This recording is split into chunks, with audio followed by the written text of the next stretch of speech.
curious, analytical tone. Your smartphone contains more computing power than the Apollo missions, yet it sits idle until you tell it what to do. Every action still requires a human to manually filter information and execute a decision. The biological brain remains the bottleneck. We are crossing a threshold. Digital tools are shifting from passive search engines that wait for a prompt into active, autonomous agents that perform work on your behalf. 3 barriers level of intelligence out of reach for most people: the immense hardware required to run it, the concentration of that power in a few companies, and the technical skill needed to use it. Consider a simulation where those barriers vanish.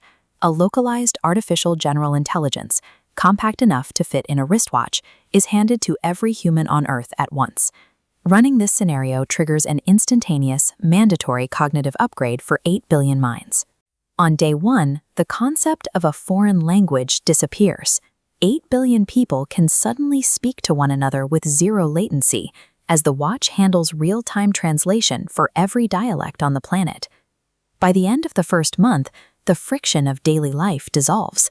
The watch monitors grocery prices, balances investment portfolios, and optimizes your sleep schedule without needing a single request.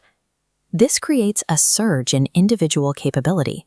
A person with no formal training suddenly possesses the analytical skills of a Rhodes Scholar and the technical proficiency of a senior software lead. This chart shows how biometrics flow directly from the wrist into an AGI processing node. By monitoring blood chemistry and heart rate in real time, the system issues precise medical protocols, bypassing traditional diagnostics. As the diagram expands, the same AGI engine drafts airtight legal contracts and calculates structural loads for buildings. It doesn't just suggest these things, it executes them with professional-grade accuracy.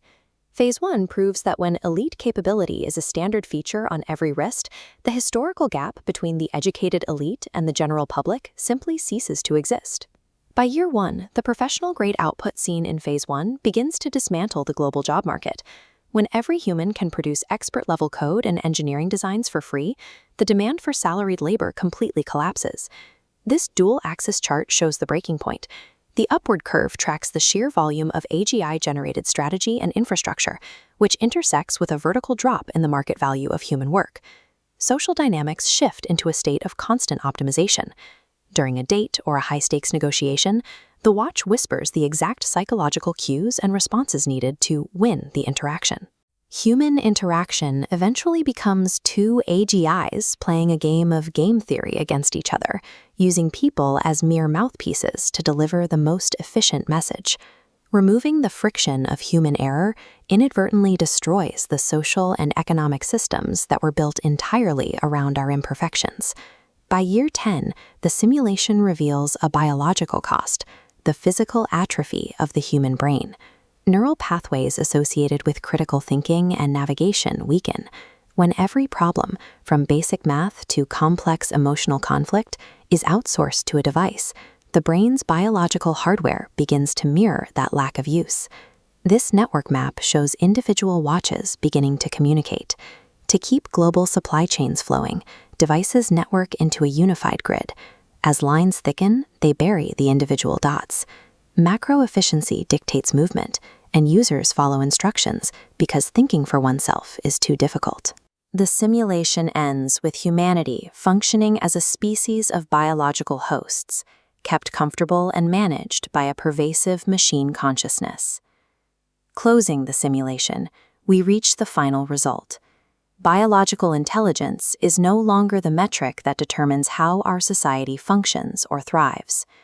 The AGI watch may be a thought experiment, but the trajectory of AI development is already moving toward this level of frictionless integration.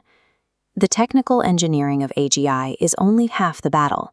The more difficult task involves integrating this power into the human experience without erasing our autonomy.